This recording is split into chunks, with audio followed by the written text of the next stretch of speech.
is none other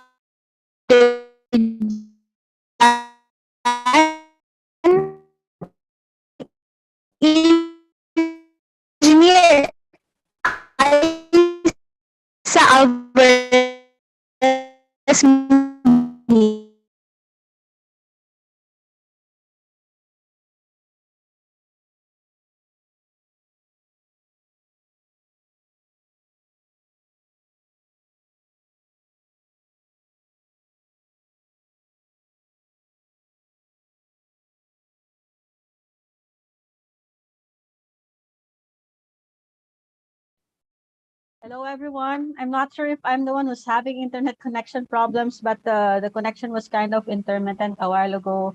But anyway, I would like to thank Alpha Team for inviting me to be one of your speakers for tonight. And what I will be discussing for you guys is all about innovation and startup revolution. So before anything else, before I start, let me share with you. I did prepare a presentation. So let me share with you a slide here, some slides here.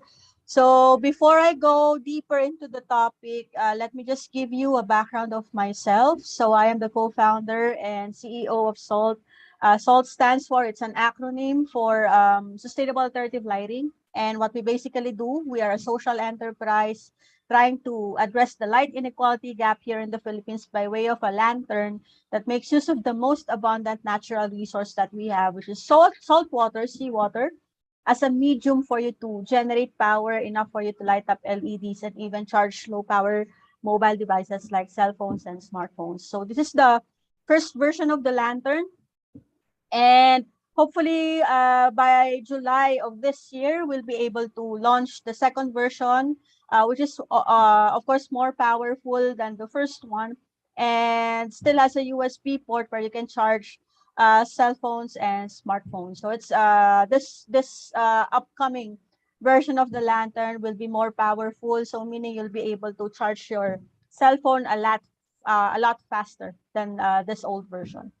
But anyway, um, okay, this is just one of our beneficiaries here. Actually, it's in the middle, it's in the heart of Lipa City. Uh, One of our beneficiaries is located in Barangay Pamintahan. So they've been living there for almost 11 years. They are informal settlers living under the bridge and do not have access to electricity. And the only way for them to have electricity is to use they use a motorcycle battery that they have to pay in order for them to charge, and they pay like 50 pesos per charge. So all in all, they have to charge the system 4 times a month. So they're paying 200 pesos. So it's like having a regular electricity bill. So that's one of the beneficiaries that we're catering to. But I'm not here to talk about my startup. I just or my social enterprise. I am just providing you with the background of myself, so you know where I'm coming from when it comes to discussing later on what innovations are and how it is significant when it comes to affecting the economic growth of a certain nation. So I would like to start the discussion and the sharing of this particular lecture with a question: how the Silicon Valley innovation ecosystem creates success. Because if when it comes to innovation, when it comes to startups, I can say it's a good benchmark. Silicon Valley is the best benchmark for innovation and startups because um, just the fact, no, everything started with regards to innovation and startup revolution. Everything started, I believe so, in Silicon Valley. Actually, even way before Silicon Valley, these people already have this, innovation mindset. But I'm looking particularly at the Silicon Valley area because they're the ones who, like most of the successful companies, global companies nowadays, which happens to be startups 3 to 4 decades ago, are actually headquartered here in Silicon Valley. So let's try to learn and explore how Silicon Valley creates success. Where does the idea all of these successful companies, their ideas, where does it come from, and how do they support each and every industry in order for it to become successful. So there are actually two topics that I'll be discussing for tonight. First off, what is this? What is innovation, and why does it matter? And second, which is the last topic, is about how the Silicon Valley innovation ecosystem, and how does it support each and every startup that they have in the area. So unahin muna natin, what is innovation and why does it matter? Of course, we all know that innovation is very important because this means progress. And when we say an innovation, it doesn't just involve or mainly involve technology, science per se.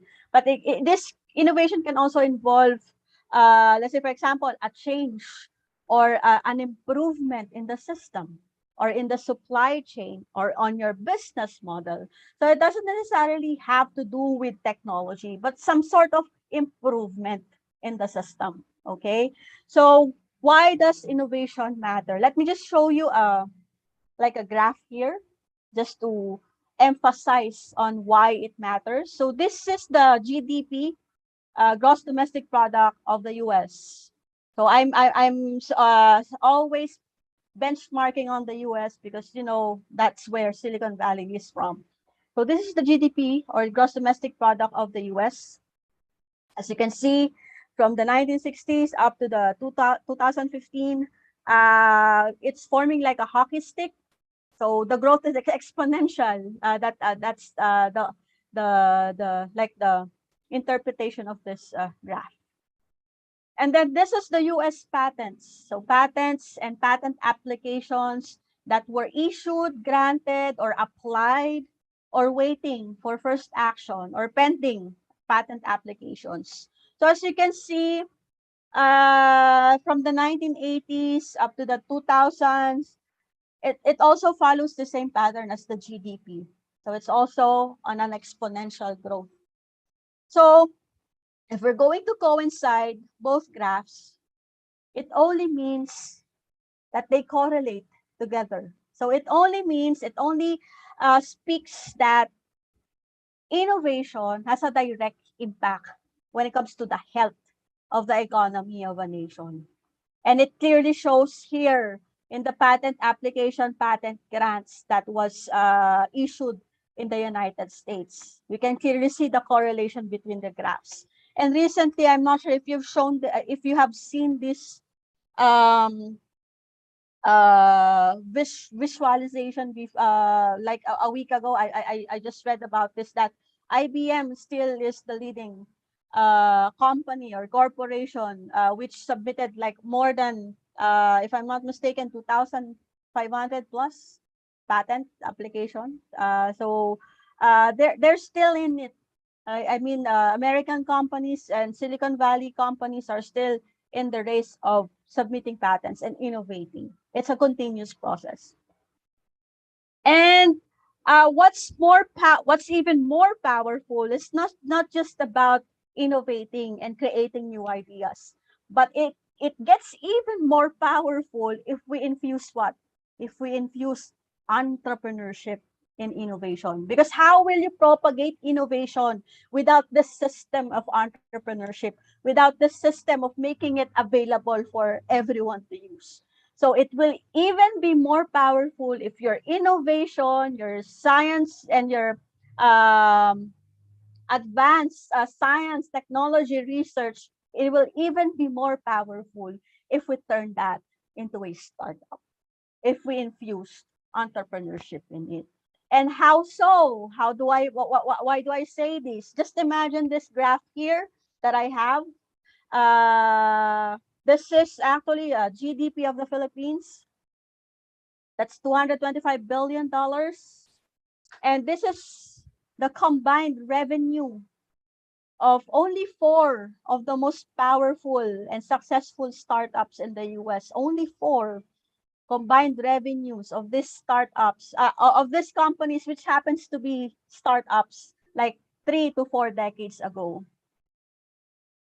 So hindi pa nga kasama dito yung Facebook or Microsoft, no? These are just Apple, HP, Cisco, Google, and the combined revenue of these companies, $426.5 billion.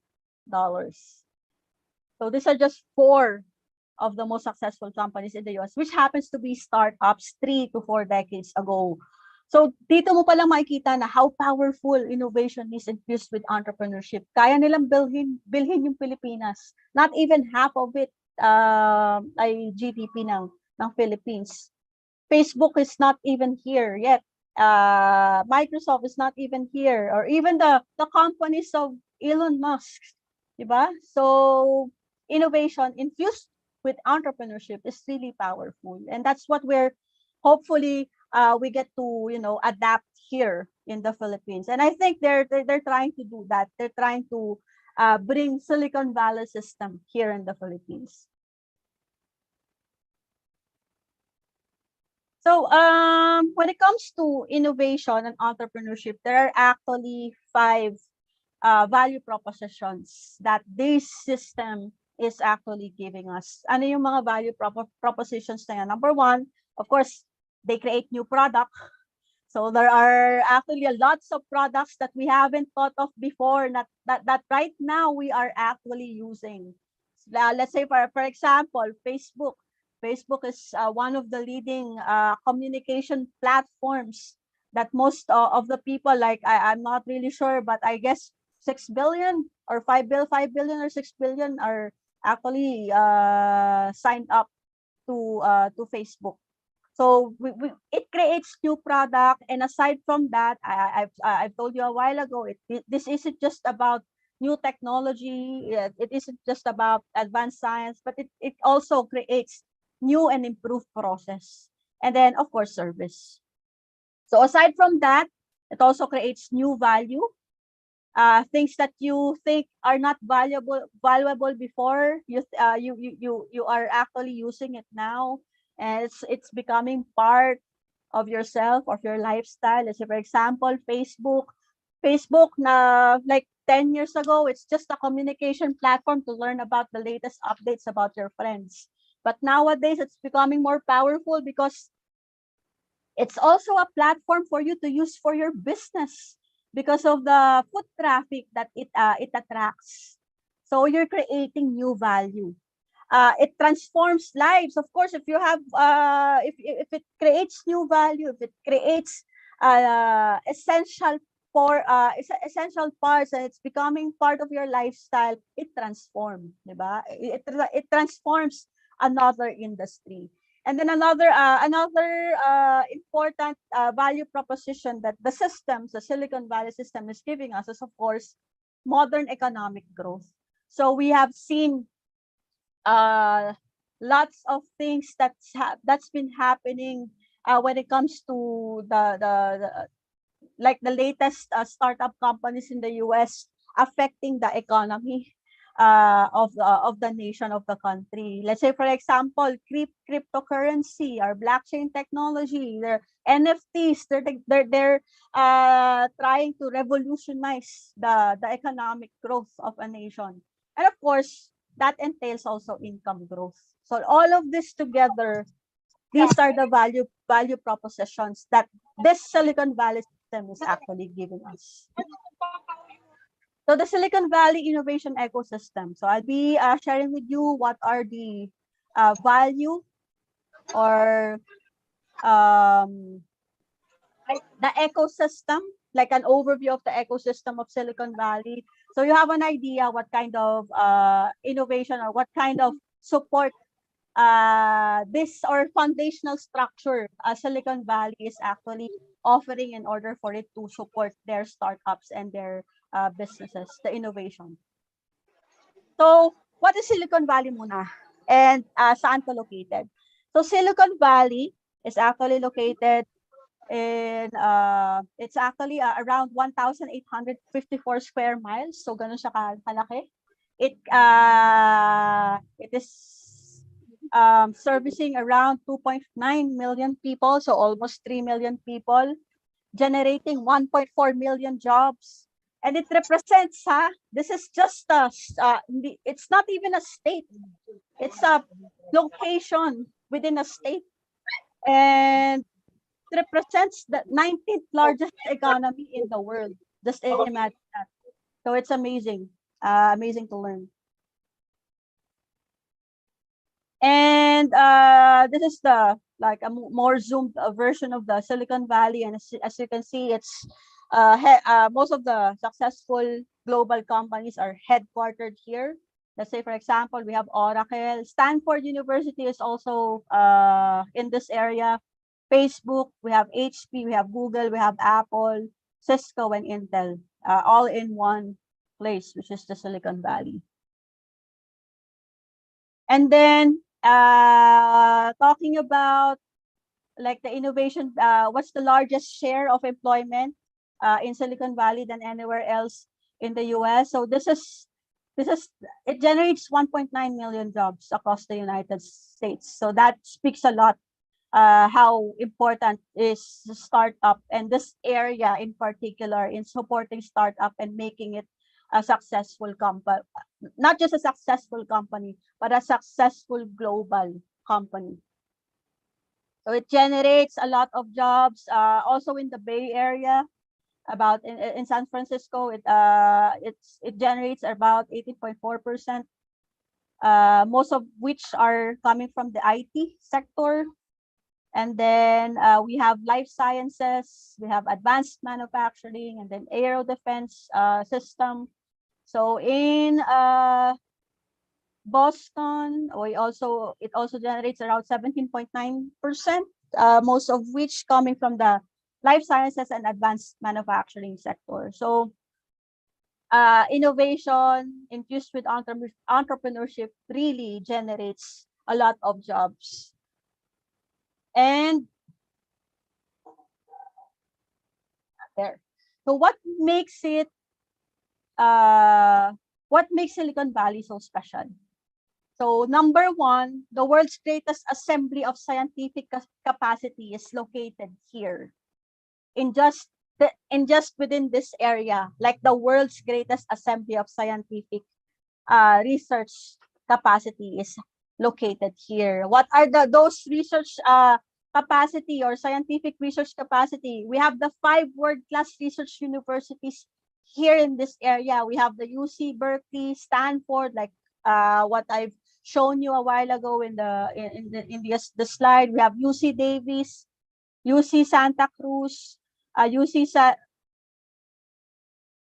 San Francisco. So most of these universities, the scientific research facilities are located here in this area in Silicon Valley. We have also the 5 US national laboratories also located in Silicon Valley, like the Lawrence Berkeley National Laboratories. We have the Lawrence Livermore, Sandia, NASA Ames is also in the area. I've already been here in NASA Ames, and it's a wonderful place. If ever you happen to be in the area, I suggest that you visit NASA Ames. It's a very inspiring area. You'll be amazed about all of the technologies that they're developing there. And of course, the Stanford Linear Accelerator, or SLAC, also is located in this area. We have the multiple world-class research institutions are also located in this area, like Xerox PARC. For sure, alam niyo yung Xerox, pero Xerox is not just about photocopying machines. They're all about, they're a world-class research institution. Okay, so they're researching about various things. Like the first, how Steve Jobs got the idea of having a desktop PC, a unit. It actually came from Xerox PARC. Binili niya yung machine na yon. Actually, yung mouse, doon niya nakuha yung idea na yon. Because of Xerox. Na siya yung nag-revolutionize of getting each and every one of us, all of us, a PC unit or a desktop computer. Kasi back in the day, IBM, they're the leading, kaya nga IBM, International Business Machines, they're the leading, up until today, they're still the leading research facility, submitting countless of patents every year. Back in the day, they were only the ones monopolizing the use of computer. And back in the day, the use of computer is not for every household. Kaya nga siya tinawag na international business machines. It only caters to the business owners. So let's say, for example, I have a manufacturing facility and I wanted to automate a certain part of the system or the process of that particular product that I'm trying to assemble. So uh, I can pay IBM to develop me a machine that will automate that part of the entire assembly system. So IBM is only catering to that sector, which is the business. Kaya nga, yun ang pangalan ng company nila, International Business Machines. And Steve Jobs, on the other hand, revolutionized that by providing each and every household the opportunity to have their own computers. And that idea came from Xerox kasi doon niya nakita yung setup. So if you've watched movies about Steve Jobs, I'm sure this part where he got the idea from, yung magkaroon ng monitor, my CPU, my keyboard, and my mouse, that idea came from Xerox part, yung machine na yun. SRI, C3s, IFTF, GBay, Box Center on Aging, corporate research labs like HP, Google, Agile and Intel, Genentech, and IBM, all of which are headquartered in Silicon Valley. That's how powerful Silicon Valley is. So 7 decades of intensive federal R&D. So if you're familiar with the federal system, it's actually a good system. So bukod pa sa national government, each and every state have their own independent government that gets the funding from whatever business they have in that sector, in that area.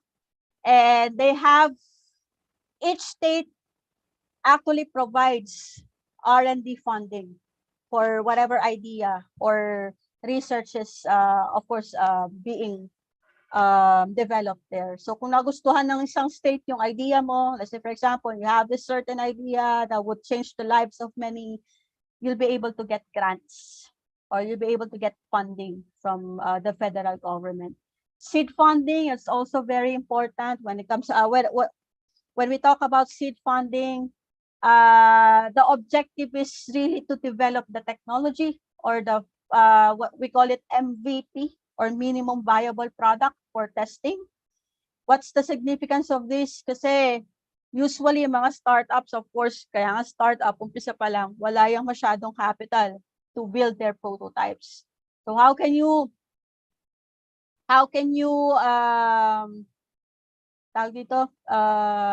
say that what you thought of as a great solution to a certain problem would be effective, of course, if you have a prototype or have a minimum viable product.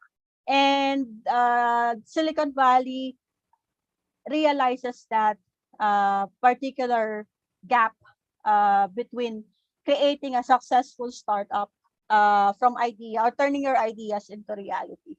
Kailangan na seed funding. That's why they have a lot of angel investors there.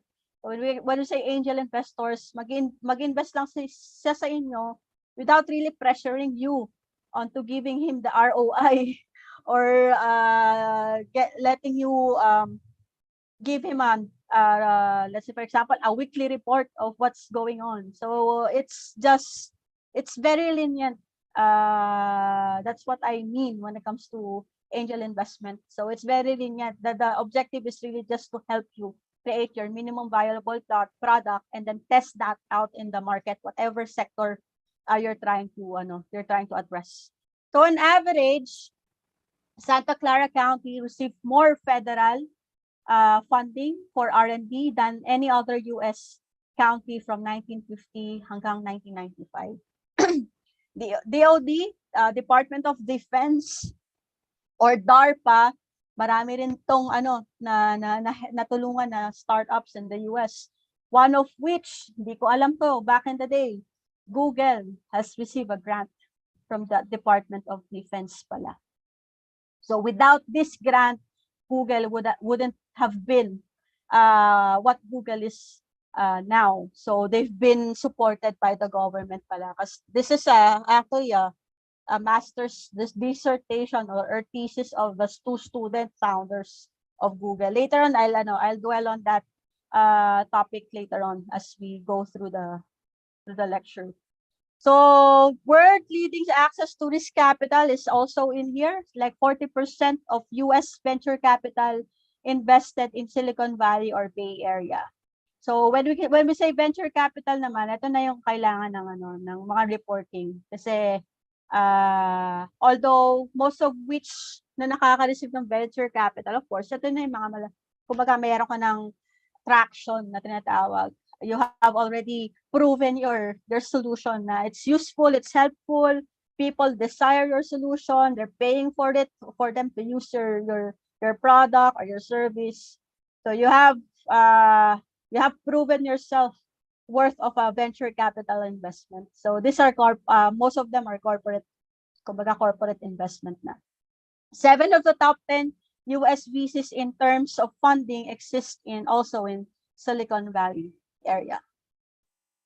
So many of the world's most innovative companies are also located in Silicon Valley. Like 6 of the top 10 technology companies globally with combined market capital of $1.8 trillion are located within just 10 square mile radius of Silicon Valley. Imagine that 10 square miles perimeter lang ng basta kahit sa anong part ng Silicon Valley, tapat mo yung 10 square miles radius.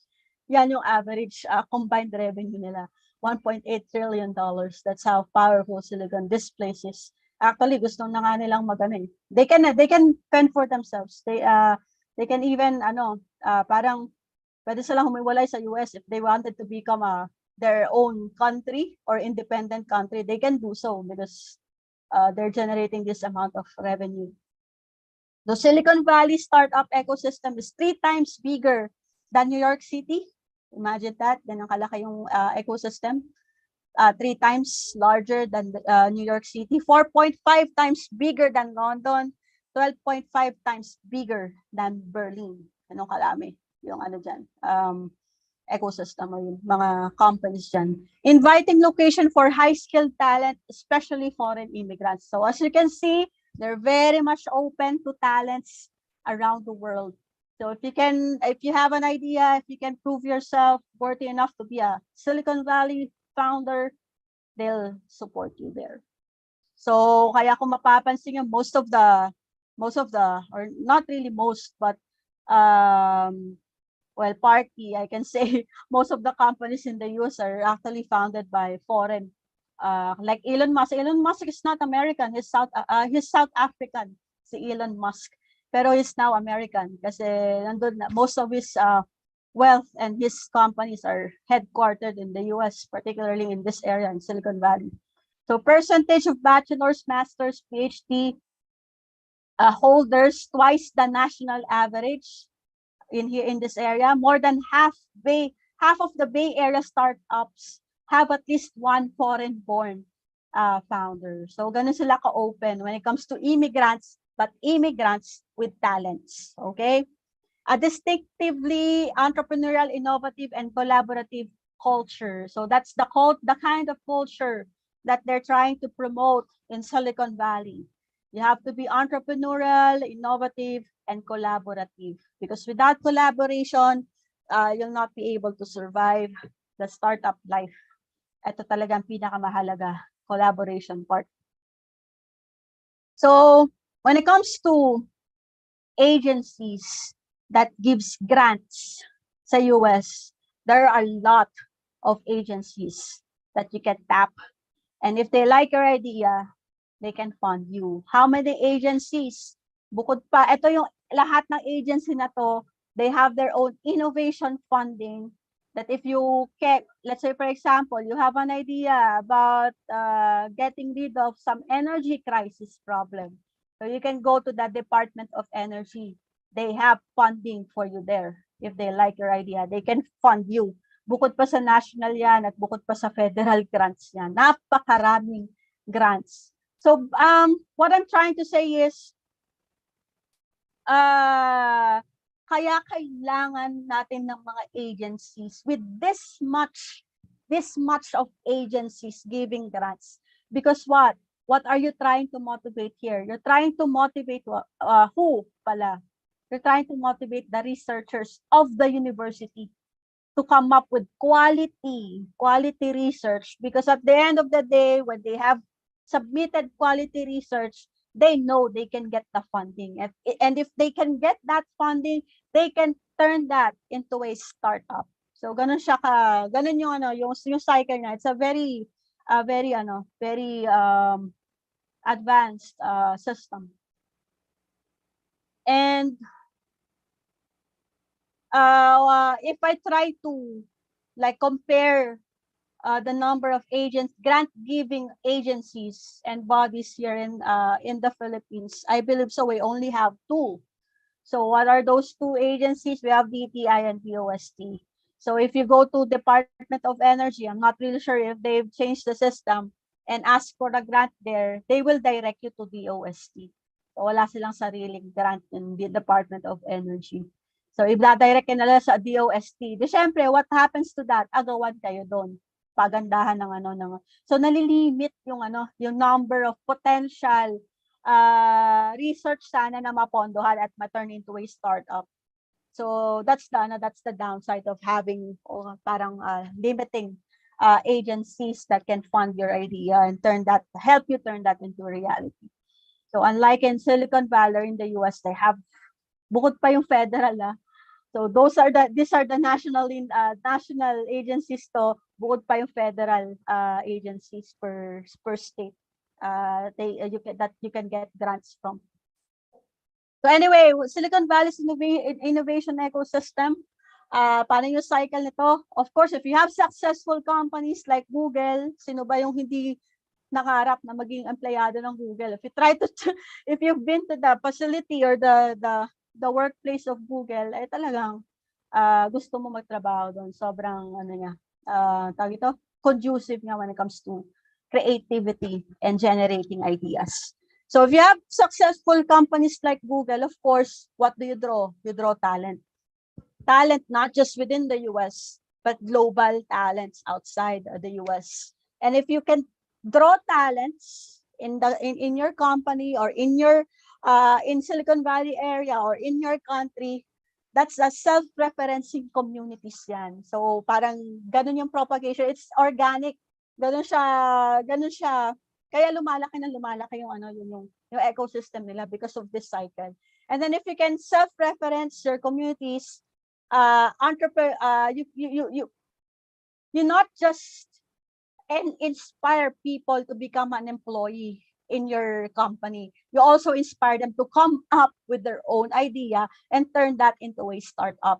Kaya if you try to check on the past employees of Google, sabihin natin 1-2 years of experience lang sa Google, they have now their own startup company kasi yun yung culture tsaka mindset na inaano dun dine-develop dun have your own company, you can start your own startup and company in the US. Ganun din siya din kabilis, lalo na kung magaling ka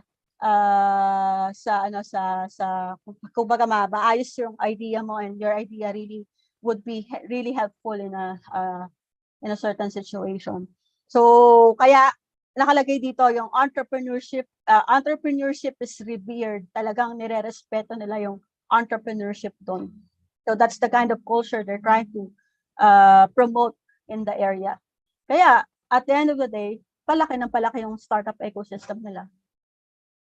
So federal investment catalytic to Silicon Valley formation and continued dynamism, very much so, I can say. Like the Department of Defense investments into integrated circuits foundational to Shockley. Shockley Semiconductor or Fairchild Semiconductor. I'm not sure if you're familiar with Fairchild, but Fairchild is the key actually into developing or into revolutionizing the semiconductor industry in Silicon Valley. Actually, Fairchild Semiconductor, yung mga founders nito na later naging Intel, at gumawa nitong mga microprocessor, microcontroller. Kaya tinawag yung area na Silicon Valley eh. Doon nag-start yun eh. If you try to watch the history or documentary of Fairchild Semiconductor and history of Silicon Valley, it all started with Fairchild Semiconductor. Kasi sila yung nag-invent ng IC, integrated circuit. Dahil back in the day, sobrang lalaki ng mga machine. As in, yung mga CPU, yung cellphone natin na sobrang powerful, siguro back in the day, ang equivalent nito, actually wala nga itong equivalent eh. Pero sabihin natin, yung lumang cellphone na may lumang, may lumang processor, back in the day, ang equivalent na kasalaki ng isang fridge or ganun kalaki yung mga machine nila. So Fairchild Semiconductor Company is the one who managed to build the first integrated circuit IC. Kaya naging lumit yung mga machine na hanggang sa maging portable na siya. And then later, nag-spin off siya into Intel, which is also, of course, the inventor of microprocessor. So doon na nagsimula yung Silicon Valley. That's why the reason of naming that area Silicon Valley because of these two companies. Because silica gel, or silica is, of course, yan yung ginagamit when it comes to building circuits. So DARPA played key role in developing internet, other key informations, communications or texts.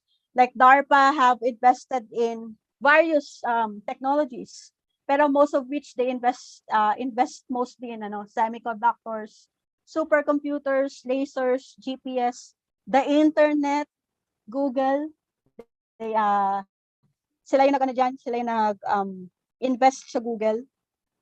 Search engines, Google as well, artificial intelligence, speech recognition technologies, magnetic resonance imaging, and then the shale gas revolution. So those are just some of the industry that DARPA invest in.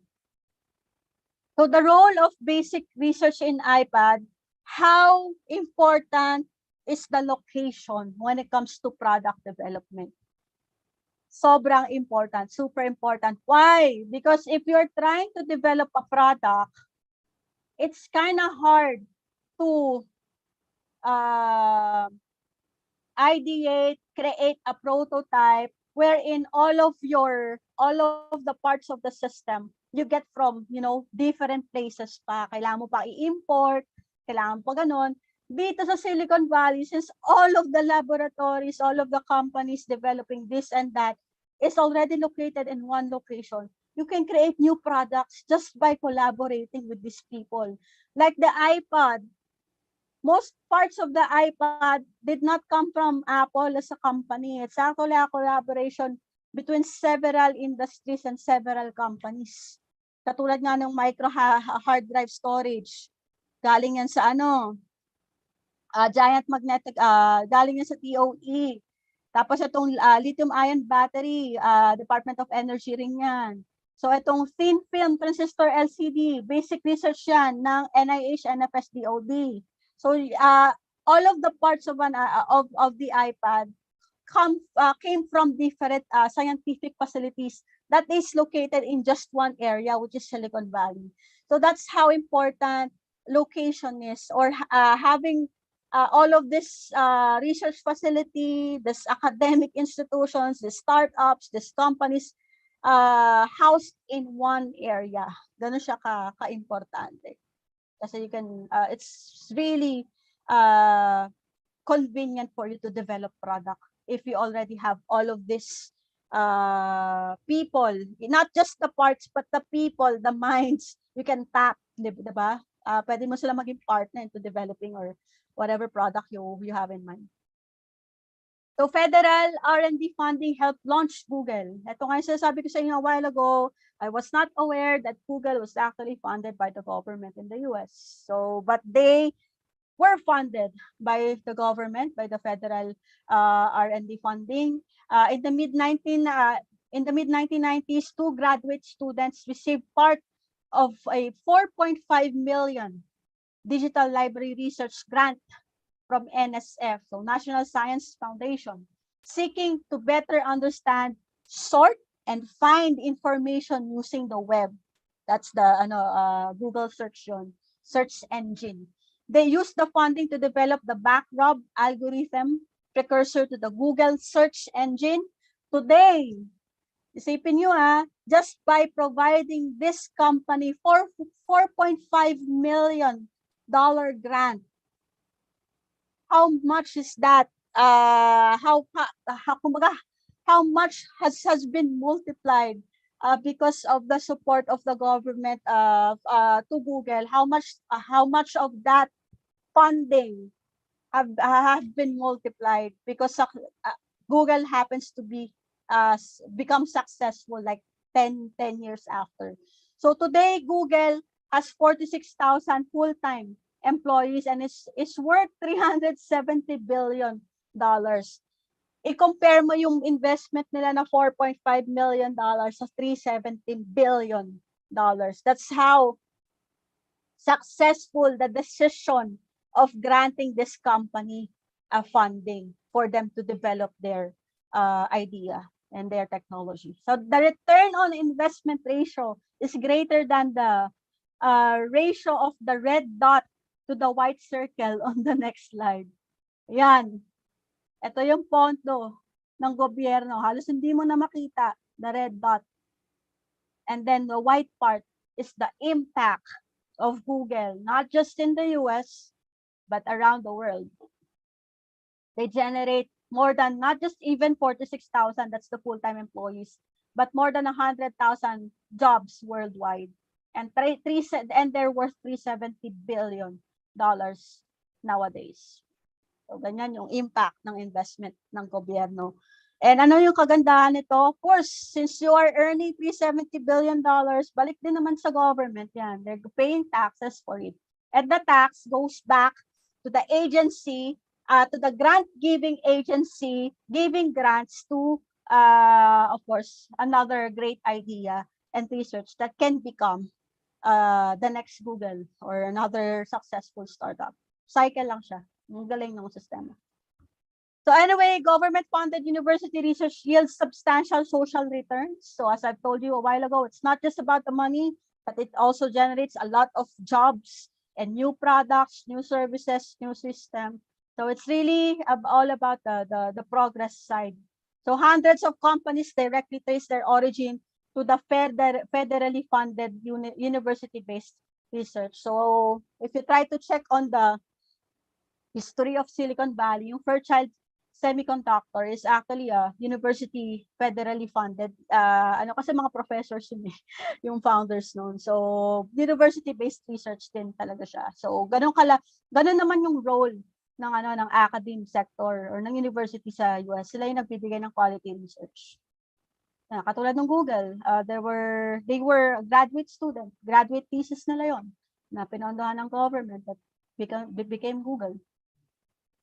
So companies with origins in federally funded university research, these are some of them. So we have Google, of course, number one. Cisco System, that's a university research, if you're familiar with Cisco. Genentech, Sun Microsystems, I believe so. We have Sun Microsystems here. Most of them are developing solar panels. SAS, iRobot, Orbital Sciences, Akamai, Praxis Biologics, Cell Biologics. So all of these companies are federally funded university research. So US Innovation Capital, let's just try to see here saan ba nanggagaling most of the capital. So most of the capital talaga ay galing sa US corporation R&D. So kung may malaki na akong korporasyon, let's say for example IBM, doon galing most of the innovation capital or doon na ini-invest. US government R&D, medyo malaki rin, like $125 million. US University R&D, that $25 million. And then US venture capital and so forth. Doon napupunta yung innovation capital. Diyan dinadirect. So, ang malaki talaga sa US corporate. Siyempre, kasi may pera na sila. They generate their own money. Of course, I'm going to spend or get the revenue back to more R&D so I can create more products. Ganun lang siya. So venture capital has been indispensable. Like the venture capital's mission, ito yung like perspective nila when I try to invest in a certain company. I identify and sponsor entrepreneurs with world-changing ideas. VCs invest approximately 25 billion annually in the US. That's annually, 792 VC firms nationwide, over 2,000 new companies financed each year. So 2,000 startups financed each year sa mga VCs. Ang VCs result naman, 2.9 trillion in aggregate revenue. Yan naman ang nabibigay sa kanila in return. 12.1 million jobs created. So imagine 12.1 million jobs created just because of supporting ideas and helping them turn into a startup. So these are just so you have an idea what kind of sector or industry VCs are eyeing. Most of them are eyeing, of course, software kasi maliit lang yung capital eh. The main capital that you need to pay for software is of course the skills of the people that you employ. Kasi yun talaga yung kailangan ng software. Hindi mo kailangan ng other significant na pagkakagastusan. Kaya if you're going to ask me what type of startup would you want to be involved in as a startup founder, wala akong kagatol-gatol na sabihin ko software startup because you don't need a huge capital. All you need is skill to program and develop your application, whatever application you are thinking of. Biotech, semiconductors, electronics, and then computers. Those are the industries that the venture capitals are eyeing when it comes to investment. It all starts with the entrepreneur. At the end of the day, it's still about the person. Ideas, business can pivot and be improved along the way, but getting the right mindset of an entrepreneur, that's the hardest part. So at the end of the day, people invest in people, not really on your idea, but on your outlook, your character. The VCs know how to spot those kinds of people. So must be led by entrepreneurs. They are the leaders. Everybody else, like universities, governments, VCs, angels, lawyers, accountants, and bankers are the feeders. Feeders are essential but cannot themselves create an entrepreneurial community. So it should be led by an entrepreneur. You should have an entrepreneurial mindset. Entrepreneurs need to take a long-term generational view. Super advanced na, developed na ang ecosystem ng Silicon Valley because they've been in it for decades. Everybody must adopt a philosophy of inclusiveness. Yan talaga kailangan. Collaborative and inclusive ang iyong culture. People need to hold substantive activities and events that engage the entire entrepreneurial staff. Kaya actually every day they generate or they host 7 events every day. Every day yun 7 events every day about startups in the area.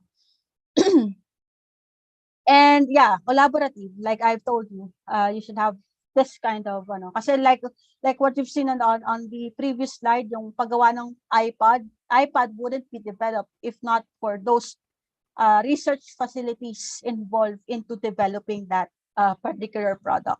So it's an amazing culture, collaborative culture.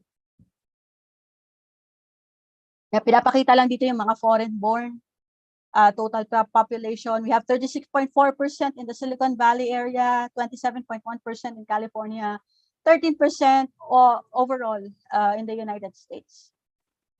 So most of them are located in Silicon Valley, like 52.4%.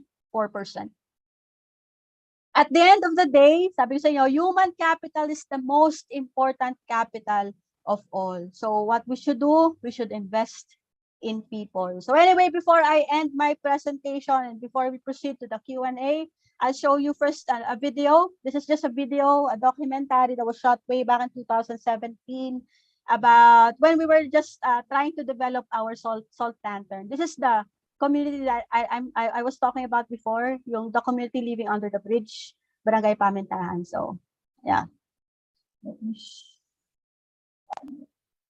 Lives together with 7 other members of her family.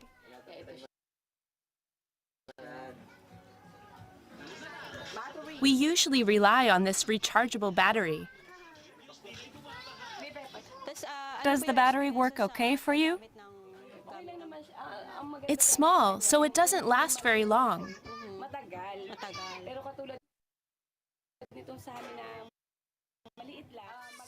Then it takes 1 day to recharge. It lasts 5 days.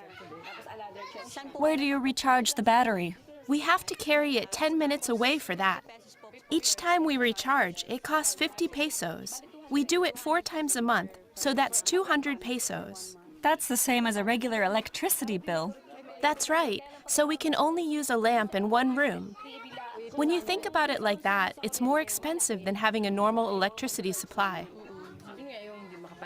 Having a little more light makes life easier. It's hard to live without electricity. At night, all we can do is sleep.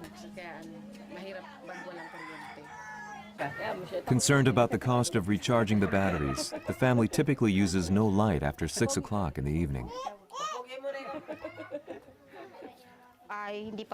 This is a prototype of the salt lamp I brought to show you. Let me show you how to use it. All you need to put in is water and salt.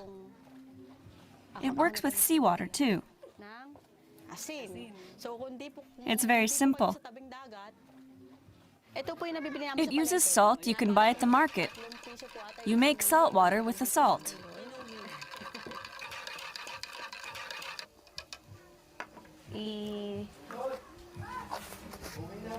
Then you just insert the lamp. Excellent. Unbelievable. So nice. Yes. I really can't believe it. It's amazing that the light turns on just from salt and water. It's very bright and incredible. This is just so great.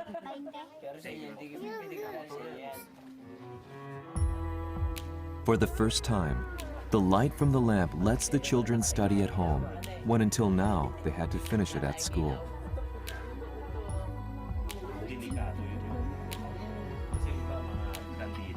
It's so bright. I really like it. What do you want to be when you grow up? Police. Wow. Police.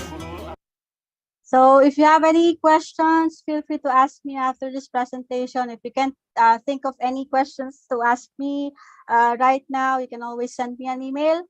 So my email is isa.miheno, my full name, at tlsl.edu.ph. We also have a Facebook page for SALT. You can like that, facebook.com/salt.ph. So thank you for listening, and may you all have a wonderful evening. All right. Thank you, Engineer Isa Miheno, for that wonderful talk. Grabe, parang nanghihinayang talaga ako pag konti lang yung nakukuha namin na attendee for your talk. Kasi parang ako, ilang beses ko na ba yung narinig, yung flow na yon. Pero parang lagi pa rin ako na-amaze. So it's really an honor for us here at ASLEC Speech Academy to receive those gifts of knowledge coming from you, Engineer Isa. So maraming salamat. And well, luckily, this one, unlike the other na nauna natin ng mga episodes, we were able to record and have a good copy. So we can actually archive this now as one of our e-learning course at ASLEC Speech Academy Digital. So meron na kayong course doon about innovation and startup revolution that would be available sometime this week. So kahit hindi nila mapanood to on live, they will still be blessed by that knowledge that you shared a while ago during your presentation via the e-learning. So ayan. So sige, let's proceed with the Q&A, no? There are a lot of, revelations and facts that were presented. And siguro let's ask our audience here at Zoom and maybe also our audience. We have 10 audience from our YouTube, and we're here about 20 people in this particular room. So if you have questions, please feel free.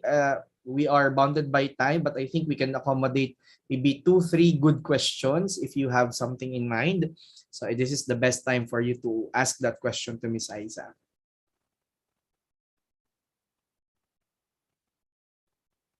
Siguro habang nag-iisip pa yung mga participants natin, I would go first na lang siguro.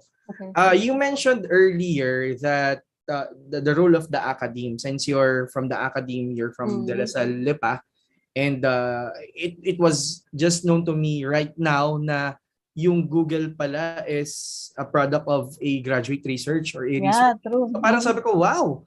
And that happens in the US. I'm not sure really how yung ganung setup now in the Philippines is mature ba siya or early. So if you can share your thoughts about nasa na ba tayo compared dun sa US. You keep on mentioning about how we consume, 'di ba? Nung nakaraan, I can still remember that at yung most of the countries they consume yung usual na type ng production or system, pero yung sa US kasi more of the intellectual, more of yung patents, yung nila, 'di ba, yung generate nila. So comparing Philippines, I know malayo pa, pero parang can you give us some enlightenment, parang may mga initiatives ka bang alam that that captures those best practices, especially yung mga Silicon Valley practices and such? Well, to be honest, we are actually at a very young infancy stage pa sa Philippines. Pero the good thing about that is the Philippines is starting to realize the importance of, supporting ideas, our engineers, our scientists, and help them. Kasi the useful culture that we have in the academe, ako actually, I'm guilty of this. Usually, we just create research, we just submit research as parang we treat that as a requirement for us to finish something, not really motivated to turn that idea into a business or infuse entrepreneurship in the entire system. So one good thing about that is that our government is starting to realize the importance of supporting these ideas and then helping them turn into a startup. And it was through the initiative who si Bam Aquino, who is actually the author of a startup bill that was actually passed na yata 2 years ago. So yung startup bill na yon ay one of the initiative of that is like creating TBIs in the campus. So I'm not sure if you're familiar with TBIs. TBIs is technical business incubation inside state universities, not even state universities, kasi alam ko may pinopondohan yung mga yung DOST natin ng mga business incubator like the Holy Angel University. So they funded a few machines like Fab Lab fabrication that they have their own. Sa technical business incubation kasi kompleto yon. So you have Fab Lab fabrication laboratory inside that, where of course students can realize their ideas, especially if you're engineering student. Usually engineering student, they need to have some sort of parang tangible output sa research nila. So they can do that in the fabrication laboratory. And then also this Technical Business Institute, aside from those facilities provided for the students, they also help you get the funding you need so you can create your sabi ko nga kanina, MVP or minimum viable product for you to start, checking if this is a viable or feasible startup ba, kung pwede ko bang ma-sustain tong idea na to and turn it into a business. So we have initiatives like that. So may mga naman tayo, meron din tayong mga pondo na pwede nyo applyan. Hindi lang masyadong na advertise kasi ng DOST pero we have a lot of grants that you can apply for. They can even help you out with patent application na for free. Pwede nilang bigay yun for free, not just here in the Philippines but also outside if you want to patent something. So they have a lot of programs din naman. So that they just need to effectively communicate those programs para lahat tayo alam natin, lahat tayo kung interesado tayo, we can submit anytime. So yun po. Right. Thank you, Engineer Aiza, for sharing that. Siguro given that, I think chinerch ko din kaagad. So that's Republic Act number 11293, the Philippine Innovation Act. that was signed into law April 17, 2019. So yun nga, TBIs na yung mga incubators na basically sa mga schools, and yun I think most of the state universities parang meron. If I'm not mistaken, BSU has BSU, yes, Um, they won. Yun yung alam ko na meron. And Although then, mga private universities din naman, of course, yeah, meron sila. they have their own. Your DLSL, di ba meron kayo? Yes, meron kami. Nexus Right, Innovation Nexus. Labs. Yeah, so ibig sabihin meron. Siguro, para moving forward, what we can do is to integrate really yung law na yon as part of the technopreneurship. I don't know if ngayon kasama na, since hindi pa ako nakakapagturo sa university lately. Pero siguro parang yun yung isang pwedeng i-embed natin. Kasi there are a lot of programs din naman. Siguro din, it would help if we can, develop that entrepreneurial culture among the students. Kasi at the end of the day, students are the ones who's going to be involved into the generation of ideas and researches na pwedeng gawing startup. So, dapat sa sa education system din, part din ng yes, no? Kasi they were parang when you go in college, well, in our times naman, even in our times, diba? Parang ang vision naman is, kailangan maging mabuting estudyante ka. Kasi after nung you'll be a great employee. Diba? Yeah, true. Yun kasi yung That's the only tracking, path. yung profiling. Yes. So I guess, even that with the technopreneurship and with this mga laws na enacted naman na, I think hindi naman din talaga lahat will be entrepreneurs, 'di ba? Pero parang we need to increase kasi yung number ng pwede. Given yung may mga research naman, and I think it's paying off naman the entrepreneurship. May mga magaganda rin naman nga, pero still students are not that motivated to convert these good ideas into really a business, or yung kumbaga i-apply yung business model na part nung nung output na meron sila. Ayan. So sana with all the students watching live and eventually makakakuha ng e-learning course na to, come to think of it, there are many opportunities that are out there. Basta meron kang idea, siguro wag tayong maging hesitant to try Saka out. hindi lang kasi government that can give you the funding that you need. We also have initiatives from the private sector, mga corporations na supporting or creating their own incubation, like yung where we have been to, yung we undergone this incubation programs, Idea Space Foundation. So Idea Space is one of incubation na funded by private companies. So there are a lot of organizations that you can tap, just as long as you have a world. Sabi nga diba sa VC, sa venture capitalists, just as long as you have a world-changing idea, you'll get the support that you need. Correct. Agree on that. Thank you for that great answer on my first question. Ayan. Hopefully meron na tayong second question coming in, since we don't want to stall naman din Engineer Aiza too much of her time. Ayan, for tonight. Do we have the second question and third question? Anyone? From Zoom and from YouTube? So check ko lang yung ating if you can think of any questions right now, you can always email me. So I'll send you my email address. Yan, sige. So let's give yan. Okay? So the email address was dropped in our Zoom chat. It's aiza.mijeno@dlsl that's for De La Salle, Lipa. .edu.ph. Okay, so I'll give you another 1 minute. Kung wala, we have to, of course, release Engineer Aiza from the session since 1 hour na kasi yung ating napatagal yung aking lecture. Okay lang yon, worth it. That's worth 1 hour na value adding. Okay? Since siguro last question na lang, since parang mahihiya yung mga students natin to ask. With all the things that has been shared earlier, what do you think on top of having the entrepreneurial mindset, what do you think are like skills, maybe if you can cite top 3 on top of your head right now na magandang i-develop along with the entrepreneurial mindset? Ano yung skill set na sa tingin mo makakatulong to make that idea happen? Usually, ang laging sagot natin dyan is the technical skills eh. Kasi, di ba, when it comes to innovation and startups, talaga ang core niyan, technology.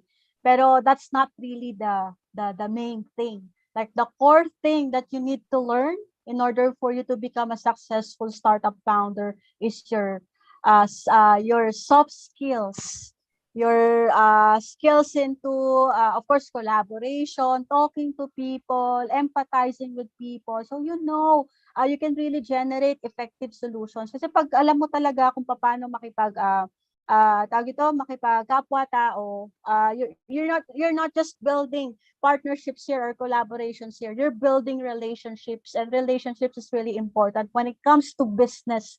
Dahil yan talaga ang magpapalago ng business mo, building relationships. So technical skills that just comes in second place for me. So first talaga is the soft skills. So second is the technical skills. Of course, since we're talking about startups ang core niyan is technology. So you need to really be updated when it comes to technology. Or if you have free extra time, internet, like all of the resources you can access over the internet. If you want to learn how to learning how to code is the most important skills nowadays. So coding talaga, how to program. So yun for me ang and of course persistence, never give up. Yun yung top 3 ko. All right, so that's the top 3, no? First, soft skills, and that's a wide array of skills from communication, collaboration, and networking, maybe, no? And then, of course, the technical skills and being persistent. So yun yung ating mga key takeaway on what are the skills that we need to imbibe if we want to thrive as a startup, no, or as an innovator in this time that we have. So with that, maraming salamat again, Engineer Aiza. So I'm very grateful personally to have you again here. I know you're a busy person, you're such a busy person, but you always a pleasure. Always give Sir us Felix. time here at Aspect Page Academy. So maraming salamat po, and I'll keep in touch with you offline for some of some token that we have here. Maraming salamat, Engineer Aiza. Ayan. Thank you po. everyone. Okay, and that was our value-adding speaker for tonight, Engineer Aiza Mejeno, sharing with us innovation and startup revolution. Okay, so we will be, of course, giving away an e-certificate for this one. And next slide, please. So, but before that, some couple of announcements. Please do like our page at Facebook, Aspect Page Academy. We also have our LinkedIn page and our YouTube channel at Aspect Page Academy. You can also take free e-learning courses at aspectpage.com. You can create an account and go to the courses tab, and there you will see many free e-learning courses, and eventually this course will be part of that list. We have our upcoming paid programs. Very quickly, let us share. Lynx Six Sigma Yellow Belt happening this June 18 to 26. So we're still on a discounted rate. So if you are interested or maybe know someone that is interested, you can share this news to them. Next, we have of course, our Lean Six Sigma Yellow Belt e-learning program. So the first one was live online. This one is if you are bounded by your schedules and such, you can take our self-paced e-learning course anywhere, anytime at your own pace. Next would be our live online Lean Six Sigma Green Belt, which will happen on the month of July, starting July 2 up until July 31. So we're still on a discounted rate. If you're watching this and you're a Yellow Belt alumni, you can avail additional discount of 2,500, making it 17,500 only from 40,000 original rate.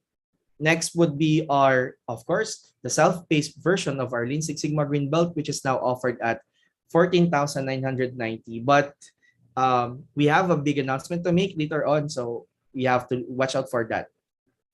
Next, we have our Certified Agile Scrum Foundations. This is Wave 2 already, which will happen July 2 and 3 from 10 a.m. to 3 p.m. This is offered at, I think, 7,500, which is originally offered at 15,000 pesos. So avail our special offer and join the July run. We also have our Lean Six Sigma Black Belt program happening this July 23 up until August 28. Avail this at 60% off until July 30. And you can, avail the green belt, the yellow belt, and project management, Kaizen, and so many more certifications that are complementary to this particular program. Next, we have the data science with Python, which leads to you becoming an alpha certified data analyst. I think this is not the updated dates, but the next run will be, I think, July. Okay, next. So for project management, we have this June 25, 8 a.m. to 12 noon. So you can still avail our discounted rate of 2,490, and you can avail a group discount of 5 packs, but only pay for 4 packs. Next would be our Kaizen, which will happen on July 30 and 31, still discounted at 50% off for the first 100 participants. Next. And we have our short courses, our master classes for June 25. We have the data visualization using Tableau workshop, led by Engineer Joshua I.L. Palisok, our COO and our head of data analytics program. So that's going to be June 25, 8 a.m. to 12 noon. And again, you can join any of the programs by signing up as a group of 5, but only pay for 4 persons. So we are actively looking for partners and ambassadors. So if you're interested, you can send the message to our Facebook page at AslexPH Academy. Okay, so visit our free courses as mentioned. There are a lot of free courses available. Our friends from MyExcel are inviting you to come and join the next CIE review run. So details could be found on aslexph.com/courses/iExcel online CIE review. Also, our friends from Farbox are inviting you to visit their website at farmboxonline.com. And also Grace Apparel. So they have their Facebook page, Instagram, and their Shopee and Lazada stores. We have an ongoing challenge, and if you're an alumni, you might want to join this. We'll be giving away about 200,000 pesos worth of cash and discount vouchers. So what you will do is simply scan this QR code or go to our Facebook page. There's a pinned post that you can check and follow the instructions so that you can join the raffle that will be drawn this June 12 about maybe 7 p.m. at our Facebook page through a Facebook Live. So I guess there's it, and we have a big announcement to make. We'll be having an Independence Day sale, which will run, of course, on the Independence Day. The whole day of that Independence Day come from June 12, 12:01 a.m. up until 11:59 in the evening. So this is a one-day sale. We'll be giving 80% discount for self-paced, as much as rather 80% discount for both self-paced and live online programs on June 12. So see you there. So here's the link. This is the link. So can someone try to share on the Zoom chat and the YouTube channel, the exact link? Right. So thank you for sharing. So please use this link to be able to get your certifications or your e-certs. So can someone share also in our YouTube channel? So the exact link so that they can access it directly.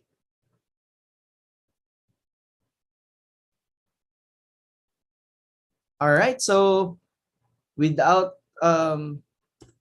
any questions, maybe we are glad to be with you tonight for another learning session from Alpha TV. So hanggang sa muli po, paalam at let's continue to be #significantly better together. Bye!